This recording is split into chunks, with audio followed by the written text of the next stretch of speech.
नमस्कार दोस्तों, आज के हमारे इस वीडियो में हम आपको महाकुंभ की एक बहुत ही रोचक कहानी सुनाएंगे। दोस्तों, महाकुंभ का समय चल रहा है। आज बात करते हैं महाकुंभ की। क्या वो सभी स्नान करने वाले एक समान पुण्य पाते हैं और क्या वो सभी स्वर्ग को प्राप्त होते हैं? एक समय की बात है, सोमवती स्नान पर्वत का था। संगम घाट पर बड़ी भीड़ लग रही थी। भगवान शिव पार्वती आकाश मार्ग से गुजर रहे थे। पार्वती जी ने कहा, इतनी भीड़ क्यों है? भगवान शिव ने कहा, सोमवती पर्वत पर त्रिवेणी में स्नान करने वाले स्वर्ग जाते हैं, उसी का लाभ लेने के लिए यहाँ स्नानार्थियों की भीड़ जमा है। पार्वती जी का तो मन शांत हुआ, पर उनको एक नया संदेश उपजा। उन्होंने कहा, इतनी भीड़ के लायक स्वर्ग में जगह ही नहीं है। छोटे से स्वर्ग में ये सब कैसे आ पाएंगे? पार्वती जी ने ऐसा कहकर अपना संदेह प्रकट किया और इसका समाधान चाहा। भगवान शिव बोले, शरीर को गीला करना एक अलग बात है और मन की मलिनता को धोने वाला स्नान जरूरी है। मन को धोने वाले ही स्वर्ग जाते हैं। ऐसे जो लोग होंगे उन्हीं को स्वर्ग मिलेगा। इससे पार्वती जी का संदेह घटा नहीं बल्कि और बढ़ गया। पार्वती जी ने कहा, ये कैसे पता चलेगा कि किसने अपना शरीर धोया है और किसने अपने मन को संजोया है? भगवान शिव ने उत्तर दिया कि ये कार्य से जाना जाता है। तब माँ पार्वती ने कहा कि मुझे तो कुछ समझ नहीं आ रहा। आप प्रत्यक्ष उदाहरण देखकर समझाने का प्रयत्न करो। इसके बाद भगवान शिव ने एक कुरूप कोडी का रूप बनाया और पार्वती जी को सुंदर सजा दिया।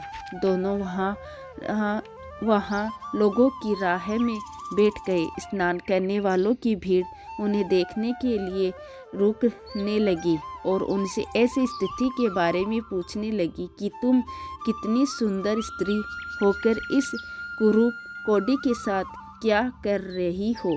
पार्वती जी रटाया हुआ विवरण सुनाती रही। ये कोडी मेरा पति है। कुंभ स्नान के लिए हम यहाँ आए हुए हैं। गरीबी के कारण इन्हें कंधे पर रखकर लाई हूँ। हम लोग बहुत थक गए हैं, इसलिए हम थोड़ा आराम करने के लिए हम यहाँ बैठे हैं। बहुत से दर्शकों की नीयत उस सुंदर औरत को देखकर बिगड़ती थी। वो सुंदरी को प्रलोभन देते और उसके पति को छोड़कर अपने साथ चलने की बात कहती। पार्वती जी ये सब बातें सुनकर लज्जा से गड़ गई। भला ऐसे भी लोग कुंभ स्नान करने आते हैं क्या? ये देखकर उन्हें बहुत ही निराश हुई। अब फिर शाम होने चली। एक उदार व्यक्ति आया। जब उसने उन दोनों को वहाँ रहने का कारण पूछा तो पार्वती जी की बात सुनकर उसकी आंखों में आंसू आ गए। उसने उनसे सहायता का प्रस्ताव किया। उसने कहा, मैं आपकी सहायता करना चाहता हूँ। और उसने कोडी बने भगवान शिव को कंधे पर लादा और शिवला तट तक पहुँचाया और उसके पास जो और सत्तू था उसने वो उन दोनों को भी खिलाया।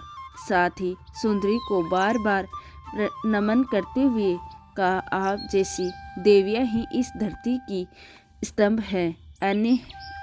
धन्य है आप जो इस प्रकार अपने पति धर्म निभा रही हैं। अब पार्वती जी को समझ आ गया। उनका प्रयोजन पूरा हुआ। अब शिव और पार्वती जी वहाँ से उठे और कैलाश की ओर चले गए। रास्ते में उन्होंने कहा, पार्वती जी, इतनों में एक ही ऐसा व्यक्ति था जिसने मन को धोया और स्वर्ग का रास्ता बनाया। कुंभ स्नान का महात्म तो सही है, पर उसके साथ मन भी धोने की शर्त लगी है। पार्वती समझ गई कि कुंभ महात्म सही होते हुए भी क्यों लोग इसके पुण्य फल से वंचित रह जाते हैं। तो ये थी आज की हमारी कहानी। आपको महाकुंभ की यह कहानी कैसी लगी कमेंट करके ज़रूर बताएं और साथ ही साथ मेरे चैनल को सब्सक्राइब करना ना भूलें। धन्यवाद दोस्तों।